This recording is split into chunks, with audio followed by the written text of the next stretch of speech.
Mbote na balantinier so émission Congo na biso et ambel bino lisusu mwana mboka Maître Modeste Kambala o azali bongo cadre ya UNC. Mbote na mwana mboka Modeste Kambala. Mbote baba journaliste et puis mbote na peuple congolais nyonso bispagnol so bazolanda biso. Boni santé ya UNC. Santé ya UNC ezali kitoko mingi. UNC ezali ko continuer qu'on travaille sur terrain, toujours continuer qu'on implanter parti, qu'on redynamiser l'isika ou équita qui manque. Pour la colère là, ma chance aux alliés qu'on t'a la biso en 2023. INC a été déterminé pour la co Simba solo. Et bon moi l'amboka caméré.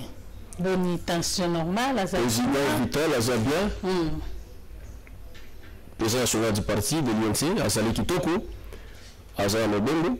Ce qui se table malano toko zali susu na poko ensemble le lonaye bakende ki na mokonzamboka bisika so matamo ki ensemble pa ikuto papa ya mbaki bango aso yi pour la Congolais libando to be la diaspora na Londres makambo likaki kitoko bakonzi bakozonga la biso sauf un profil na poko to kozana bango. Mwana mboka Modeste Kambala na kansolanda ki penza discours ya mokonzamboka bien discours wana mona ki ondenge nini. Mokonzamboka sali discours moko epai na ndaki yango ezelaki malamu mingi. J'étais très content.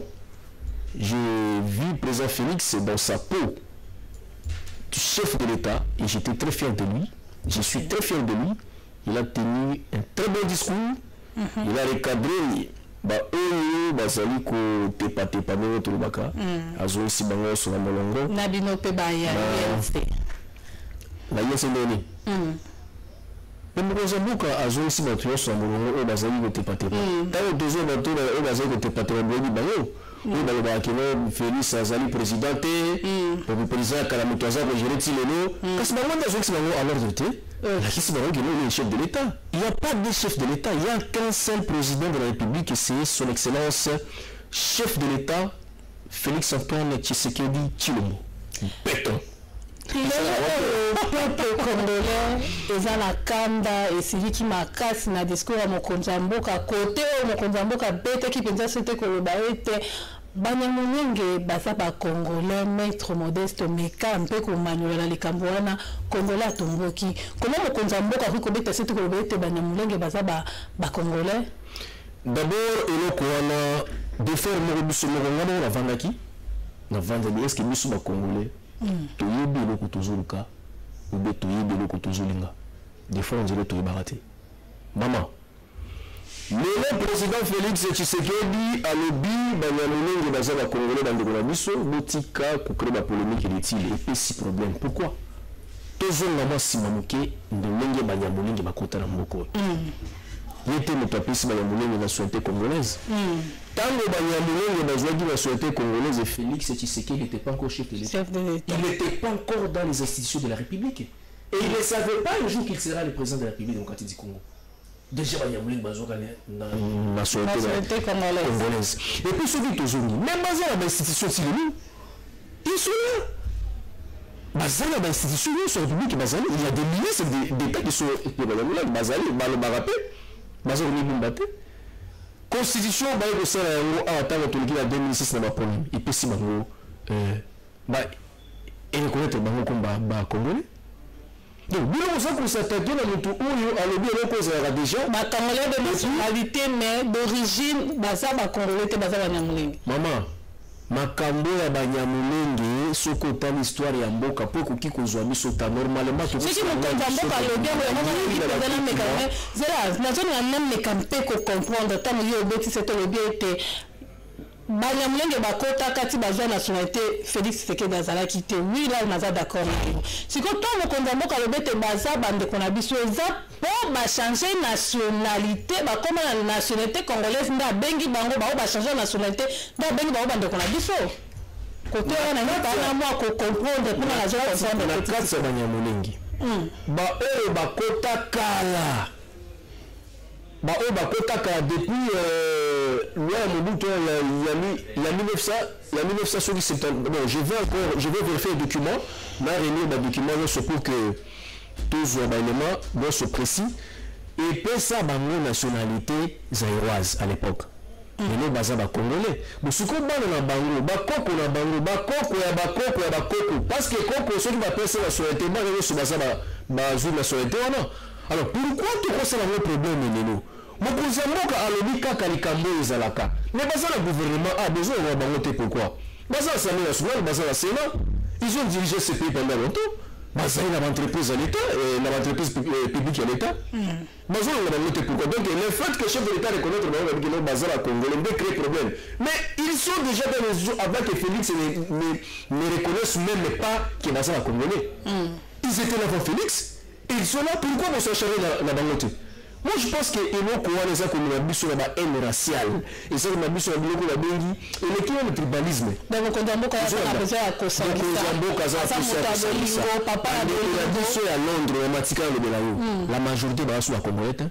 Ba changer la chose. Ba umela na Londres. Ba Londres za ka mboka papa. Et ba umela à l'étranger. Ba changer la nationalité. Ba no ya bango ndenge ba sobota mawana. Ba za nani? Ils sont d'office la nationalité en beaucoup de Zani. Même si va changer la nationalité, le fait que même si va garder origine la bango à la Congolais, le fait que va zala Mokawana et que va boti kuna bana wana bazu nationalité à Mokawana d'après ba consort ya la Mokebele. Toko zala awa belge moko ya awa zuzeni awa aboti awa. Mondele comme boba mukewana za Congolais. Alors, ce qui m'a la bango suko ba umeli pe kuna ba continuer ko bota ba boti ba komi na ba koko ba koko ba zaka ba congolais non ba komi d'office la nationalité ya moka wana maman ba biloko yo ezelo ko moko président Félix je ne vois pas quoi bato qui ko s'acharner na discours na ko condamner il n'a dit que ce qui a été déjà établi ce qui a été déjà fait. Ce n'est pas lui. Ils sont dans les institutions. Ils ont les passeports congolais. Ils ont les cartes de l'État congolais. Ils sont là. Qu'est-ce que Félix a dans tout ça? Ok. Modeste Kambalato le Alikambo. Il y a co-dissoudre Assemblée nationale. Président Lobi était ceux qui vont continuer à bondissa action. Année 2020, nous avons fait cette année d'action. Et à l'objet de ce à dissoudre Assemblée nationale. C'est ça un bon chef de l'État. C'est ça un bon chef de l'État. C'est encore une leçon à tous ceux qui pensent qu'il y a marionnette Yamotu Mokobo. Il n'est pas marionnette de personne. Il est marionnette de personne. Dans sa Mokonzamboka, il a parlé en qualité de chef de l'État. Parce que d'après tout, c'est lui qui va répondre devant les Congolais. Après 5 ans. En 2023, le peuple va l'évaluer. Il va dire, non, monsieur le président, on vous a confié un mandat. Pendant 5 ans, vous avez travaillé. Dites-nous ce que vous avez fait. Maman, nous avons trouvé ce pays, je ne dirais pas l'agonie, mais au coma. On a trouvé la République démocratique du Congo au coma. On a retrouvé en attente. Et à Congo, au moins, la coma, ils ont avant Félix a joué à Bokonzité, quand on sauté le pouvoir, tu as pouvoir, tu continues à faire coma. On a besoin de bandit, tu as dit que tu as sala. Tu continues à faire coma. Donc, c'est quoi docteur Boko malade dans un coma. Malade dans la sous-souté, docteur est fort dans le tout là, bah on va savoir qu'il a une garde malade. Et ça a tout ça parce que le docteur fait un diagnostic. Voilà, le régime, Kabila a combattu pendant 18 ans. C'est là que le retour de l'eau que j'ai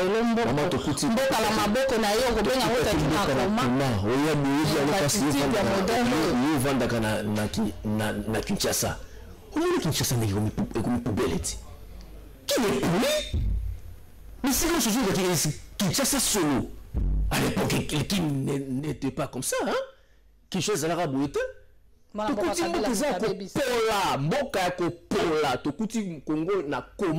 Félix a récupéré Mboka. A bandi ko ça diagnostic. Le vrai problème c'est ça les boum. Peuple congolais zanzala. On dit le ventre affamé na point d'oreille. Qu'est-ce qu'il faut pour la ko pour la bundisa et le kwana mokonzi ya mboka bomoni ba action asali kaka na 4 à 100 jours eloko asali makambo ebele. Nous devons apprécier et puis ko betela yango maboko na ba action soit chef de l'État. Makambo ebele ndesinini social mboka la biso ebongi. Makambo quand on parle de social. Lelo oto zaka na même social wana ezalaka makambo ebele na kati. Bato msuba bulaka social se résumer kana kolia te. Kotanga ezapena kati ya social. Lelo n'a pas à réussir à réussir gratuité enseignement à réussir ça effectivement modeste kambala yo vandi na mboko tango soko tambola na ba école na biso awa est-ce que moni penza que nani gratuité enseignement et ça comment effectif école officielle à l'état pe na ba école minene conventionnée gratuité ezali vraiment ko salema parce que parents on azali ko tangisa mona bande ko futa minerval a futi te turuyo a sepeli. Le Congo n'est pas seulement Kinshasa, hein? Le Congo, c'est l'ensemble de la République. Et bah, 26 provinces, tango tozo sona yo boy, na Walikale, tango tozo sona boy, na Shabunda, na Ngongomeka, hein? Na Parachombe, bah non, bazo kende au école au félé. Maman, peut-être na kilinde tozo minimiser en gros. Mais moi, je reçois les appels. Na kati ya l'intérieur,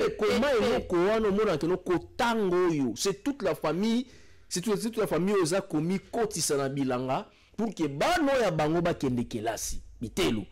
Mais tango mokonzi mboka bi banda lelo boko sala boko futa lisusu te ngai na zui charge wana mboka zui yango.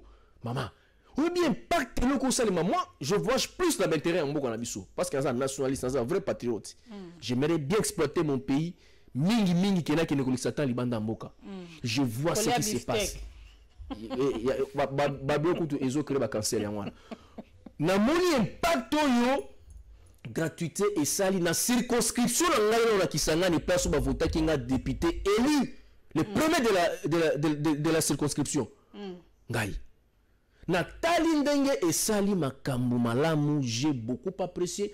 Non, et comme le quoi ngani la pesi bango gratuité. Partout je passe honorable en tout cas mokonzi mboka ke liboso. Et loko ya prime parce que les arrêter prime par mois. Les parents doivent payer 6 7 bana. Ils doivent payer combien? Talaka nemba osaki frère académique en ndenge créer makambo. Donc maman il faut reconnaître que le président Félix asali kwa munene oyo bande comme sous pendant 18 ans ba kokaki ko sala yango te. Ils n'ont pas osé. Vous comprenez? Alors, il faut apprécier l'action à bien chef de l'État, soutenir ensemble l'équipe Nemobimba, tout le monde peut son excellence de Pacifique de Vitel Kamere, bazaï ko accompagner mon Kozamboka pour qu'il a réussi le mandat naïe et puis Fachi a réussi le mandat naïe. Bamata, Bakita, Nzamba c'est à Tomboli, il va gagner son mandat et puis peuple a perçu sa confiance et les sous en 2023. Amen. Peuple a fait nos confiance en 2023. Tout ça, 46 émissions. Mais pour nous dissoudre l'Assemblée nationale, et c'est une crise entre Parlement et gouvernement. Exactement. Si le lot, tu as une crise, tu as une côté. Donc, crise est atteinte. Crise est atteinte. Mais qu'est-ce que vous appelez crise? Il y a une action, il y a un chef de l'État ou un samian sont bloqués. Ou bien, bon, énumérer deux éléments entre le gouvernement central et l'Assemblée nationale, discordance moko ezali. Bazo karaté sur ma moko boue et bloquer l'évolution en boka. Voilà ce qu'on appelle crise. Parce que tant que compression commis entre gouvernement, premier ministre et gouvernement na Assemblée nationale, et donc comme le Kwambo est télémi, est bloqué, bazar se comprendre était. Voilà début à crise. Donc le col a tozana crise té yango yepé, moi yepé a dissoudre l'Assemblée nationale parce que crise est athée. Mon cause était clair. Alors biboye. Ba ministre belé yangambu mususu ya FCC. Na yebi. Basi ba signer ça bango, ba démission na bango. Au cas où ba travailler bien ngai na peuple ba kolongula bango mais ngana ibisi bango boy wala za kozonga maloba ya bokonzi mboka na yebi to travailler pour na peuple oyo nyoso akotelema na nzela na ngai c'est-à-dire que oyo nyoso akotelema la programme ya gouvernement oyo nyoso akotelema la développement ya peuple ba action oyo peuple azali kozela mais mon compte en banque il y a le but de ministre belé bakenda ikoluke albert oui bah que travailler sous pression ba famille politique moi je dirais c'est le FCCT za bangambo pas il n'a pas côté nini cash je ne vois pas le ministre du cash ça ko barricade ba action chef de l'état avant que le chef de l'état a aussi tonga moko déjà à interpeller ah mais je vous dis vrai je ne vois pas quel est le ministre na kati ya cash ya koki ko bloquer l'action chef de l'état moi ka za ndoki ou bien chez bango ba loka pena ko loka parce qu'on ne comprend pas Félix a nommé un ministre là et puis comme ko bloquer moi je dois quitter on doit vous renvoyer du gouvernement et puis faut pena ba de big rouge pena faut et les gars comme on a je ne vois pas dans cash qui peut oser prendre ces luxes là mais peut-être côté pas peut-être les autres côté mususu abandona biso FCC bango ne bazonga peut-être ba action musu chef de l'état et les katé yango mokozamboka interpeller ki bango ayebisi bango que non c'est lui qui osera se positionner donc c'est barricader les actions du gouvernement mes actions mais trouvera sur son chemin il s'appellera Bic Rouge c'est-à-dire quoi à révoquer et puis à nommer Moussoussa bien à moins que la terme soit nommé qui bango ce qui FCC le lot et télémi peut bondi sa action il y a mon konzambo que l'accès coalition on est à l'okuta ce qui bala on a penté que nango ya na CPI parce que on utilisait soki parce que soki est comme il a noté moi tout le bilango exact parce que bah na monité parce que mon konzambo ka bi que on a benda ka bango matin au conseil des ministres nous devons travailler et puis moi je vais demander à nos amis du FCC s'il y a donc s'il faut se désolidariser avec sa famille politique et pour l'intérêt suprême de la nation, faites-le. Faites-le. Peuple Robert tout le Maboko. Parce que tous autres travaillent pour le peuple. Je ne vois pas président Félix à travailler pour le peuple. Non, tout le gouvernement, tous les ministres, à commencer par les chefs de l'État, tous les ministres qui travaillent pour l'intérêt de la population. Le peuple a se retrouvé. Biso toye ko bakisa le peuple seulement et rien que le peuple. Ba ministre nyon soutang bazo poser l'action il faut likanisa bango za kino na za ko poser l'action pour la peuple ce n'est pas pour Félix. Si aujourd'hui on gagne, c'est les Congolais qui gagnent. Ce n'est pas les chefs de l'État. Alors nous devons aider ces programmes pour qu'il y ait les cas. Alors tant qu'il n'y a pas de crise, abaki clairement na dissoudre le parlement pour na nini. Je ne vois pas pourquoi na dissoudre le parlement. Mais ce qui va pousser une crise, na zoé balisusu moya ko sala te, na mekabozo simbate, na zonga bozo simbate, na ko dissoudre. Mais c'est tout à fait normal qu'ils le disent ou pas. Même si aloba ki angote, même si a répété ki phrase wana te, ezali normal même yo mama bacho mokonzi mboka, o moni ki ezana eloko zo simbate okolukela ngo solution. C'est normal. À quand restructuration il y a eu une restructuration à UNC ils ont déjà lancé là hiérarchie ils allaient au sala ils ont retravaillé parce que que bande koebele bazala qui promis na ba fonction ministérielle ou comme si bango na incompatibilité là qui si qui ba koki li sous ko gérer parti au quotidien parce que ba komi ko assumer ba responsabilité minene ya mboka alors yango wana itie bango en contestation na ba fonction na bango au sein du parti. Voilà pourquoi le président a appelé ça qu'il est kanisiwana ya ko restructurer parti pour que tout comme la secrétaire générale Yassika, mais entre-temps intérimaire Azali déjà, au Tobengi honorable Aimé Bouji Sangara, Azali quoi si intérim à Yunti na compte à secrétaire général, il fait déjà bien son travail. Et puis na ba stricti mususu parce que Zalaka titulaire Azalaka adjoint Azalaka ainsi de suite, bazako travailler bongo mais restitution à parti et koya. Nazeka ko benda matoi peut attirer attention à Banamboka Nyoso, to continue à sa confiance dans mon biso le pacificateur Vital Kamerhe parce que biso to ine na yonsi ko sala pour nous soutenir vision na. Quand on est dans un parti politique, c'est tout à fait normal.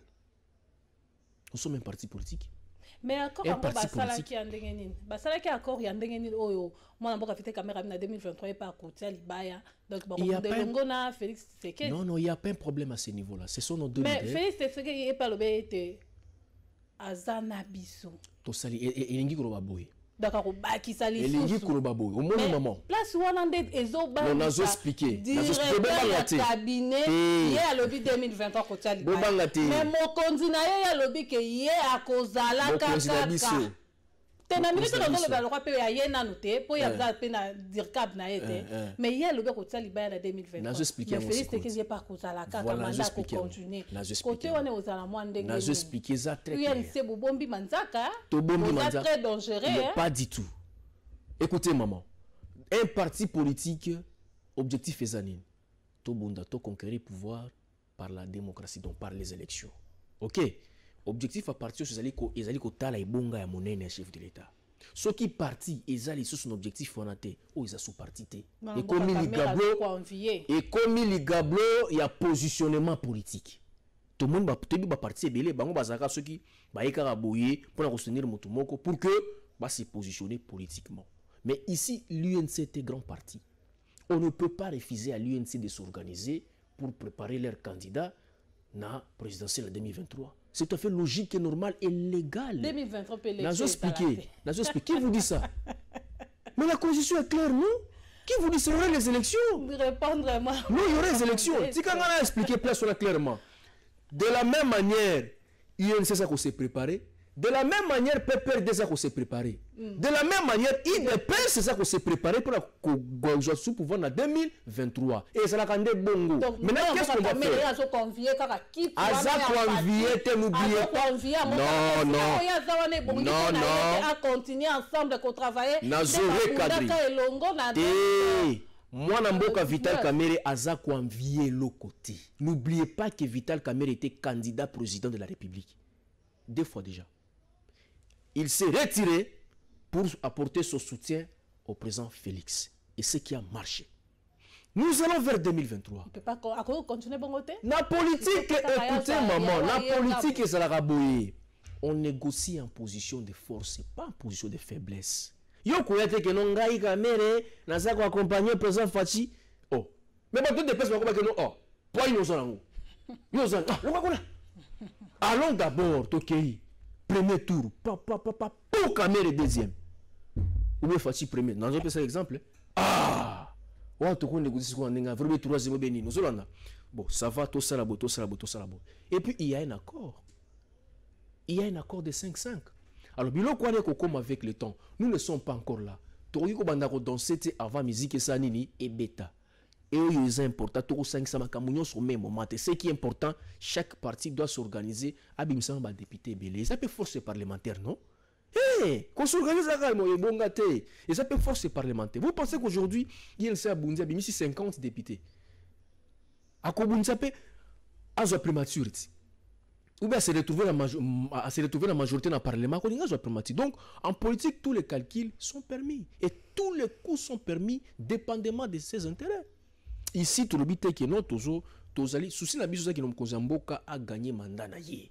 Parce que si le président Félix gagne son mandat, c'est Vital Kamerhe qui gagne, c'est le Congo qui gagne, c'est mais tous les Congolais qui gagnent. Mais Londres, ba Congolais kuna ba sengi na mwana mboka mokonzamboka Félix Tshisekedi akabwana nande ku Kamerhe parce que mosala na ye misala na ye pembeni ya mokonzamboka bazo sepela nango te. Réponse à mokonzamboka ezaki. Merci. Réponse à mokonzamboka ezaki boye. Nayebi Sibino que Kamerhe, en français, est mon directeur de cabinet. Ne cherchez pas à nous diviser. Nous nous sommes entendus pour faire route ensemble. Nous allons continuer et jusqu'à ce que nous allons triompher notre mandat. Mokonzamboka ezaki clairement bayoka ki soni. Bango baza na Londres maman. Nous sommes au Congo hein. Ne pensez pas que nous sommes voyageurs. Moi, je peux passer tout mon temps en étranger, je dois revenir dans mon pays parce que j'ai les soucis de mon pays. Bazoli ya Mbalakuna, bisoli ya Kwangawa.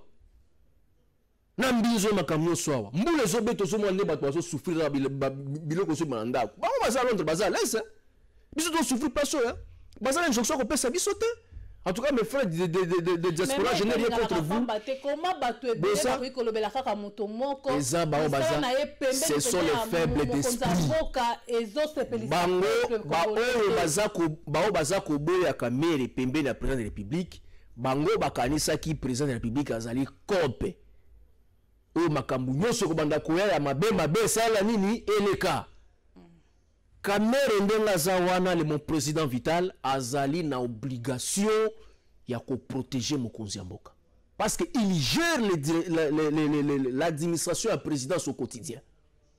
Ceux qui ont reconnu le chef d'État, on demandera à Kamere parce que c'est lui le responsable. Il ne laissera pas passer un dossier sale. Tout ce qui n'est pas normal, à côté de ceux qui ont comploté contre nous n'allons pas céder à vos caprices, mes frères. Nous avons l'obligation de servir le peuple. Et Kamere doit protéger le chef de l'État. En tant qu'administrateur de la présidence, il doit barricader le chemin à tous les aventuriers. Il y a qui Londres qui est poteau, où il a dossier de la mafia, c'est parce que vous avez une commission à 5 millions de dollars, et vous voulez que Kamere cautionne ça. Ça ne passera pas. Pour que vous passiez une commission à yo, vous avez Kamere a signé, investisseur Raya, et puis en réalité, le peuple congolais se retrouve. Il y a un dossier, ce qui il y a 50 millions. Il y a une commission à 20 millions. Le peuple congolais se retrouve à 5 millions. Nous qui gagnons. Tout est comme nous, parce que yo, la campagne, continuer aussi le temps que Vital Azawana, président de la République, a yebi sincérité à Vital Pembenaye, bakomata bakokita, tokolongwa te. Tina 2023, tu as la direction cabinet.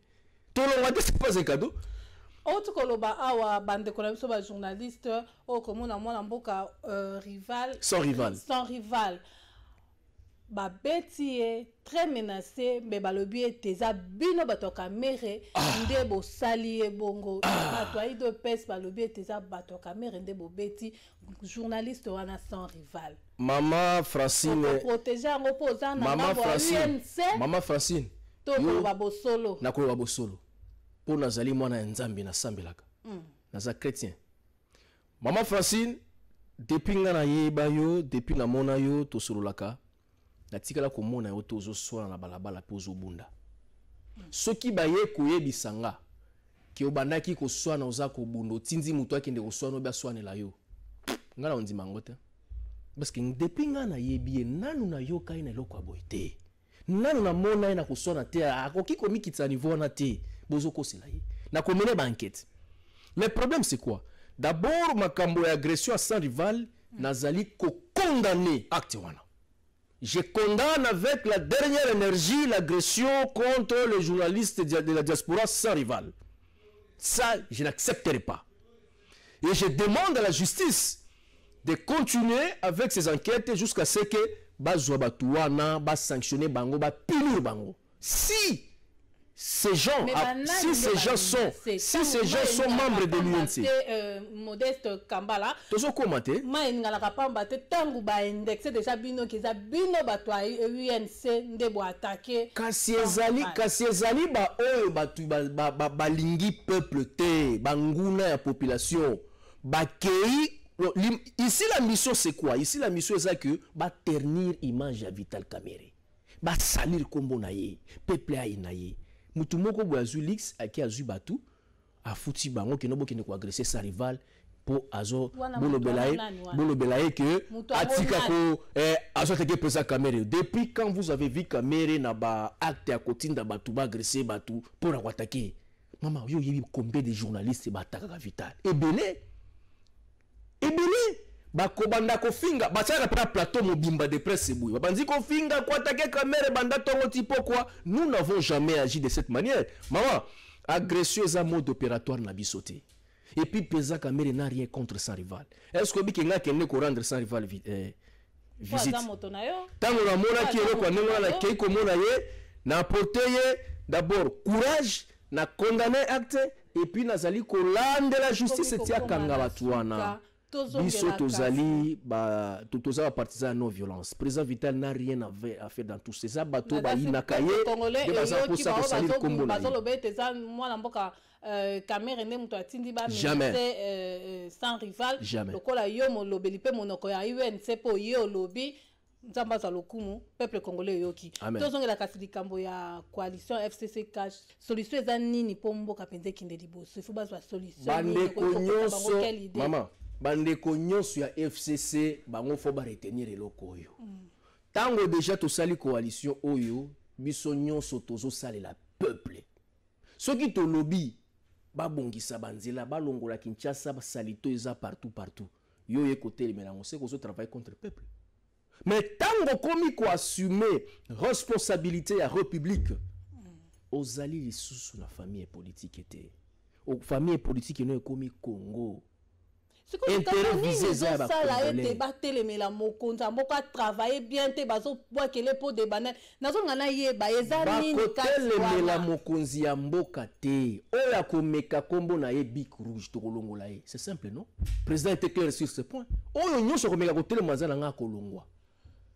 Moi je conseille encore aux amis de FCC. Il n'est pas aimé hein balingi était hein balinga te peuple alingi Fati mais peuple alingi peuple a ses pouvoirs c'est simple non il est aimé par la population il est là mais quel pouvoir baloba qui était moto azala qui alonga ki na mapono mizala ki mwana mboka fayulu ndelani nani oyebi mwana mboka fayulu na yebi Martin Fayulu yebi na yebi mokondi ya ICD na yebi mama na yebi oyebi na yebi yo ndezo apprendre ngai mais peuple nde abotaki président Félix. Merci na yo maître Modeste Kambala ndengo. Merci maman journaliste et puis na remercier pe ba peuple congolais mingi et puis tozali ko senga kaka soutien à la population to accompagner chef de l'état to sepela to kumisa nzambe parce que tozana mokonzi mboko azana souci ya mboka pape à bénir Congo à travers président de la République alobi ozali parmi oza bénédiction ya mboka na yo et puis na États-Unis ba ABC que secrétaire d'État américain a quoi qu'on visiter Mbokoyo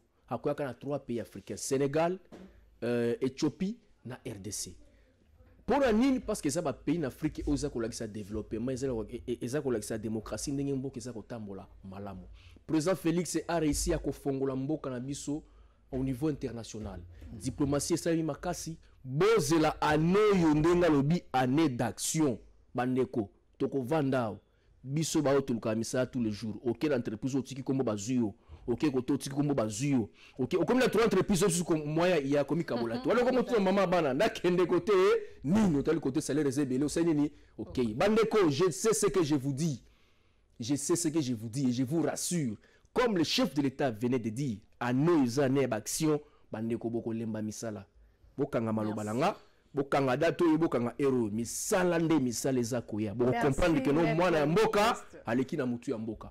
Merci na peuple congolais nyonso. Ok, merci na bayenyo so bazwa ki likanisi ya kolanda émission Congo na biso kasi il faut qu'on retenir les kamboete mokonza mboka Félix Tshisekedi aza élu peuple epona kiye aza wana vandi na ebonga pona kosala ete Congo na biso ezwa changement Congo na biso ekende liboso to pesa mokonza mboka chance to linga ye to fungola mitema na biso misala na ye ba action na ye to accepter yango to sala longo na ye soki yo congolais olobi ete mosala malamu ya mokonza mboka oningi otia kal de façon que mokonza mboka kwea c'est koza congolais te oza étranger. Merci na bilo batu botala ki penza émission na boke binga na bilo tokuta mikolo ezali koya na numéro ya sika samedi 9h juste to landa déjà rediffusion émission botikala malamu.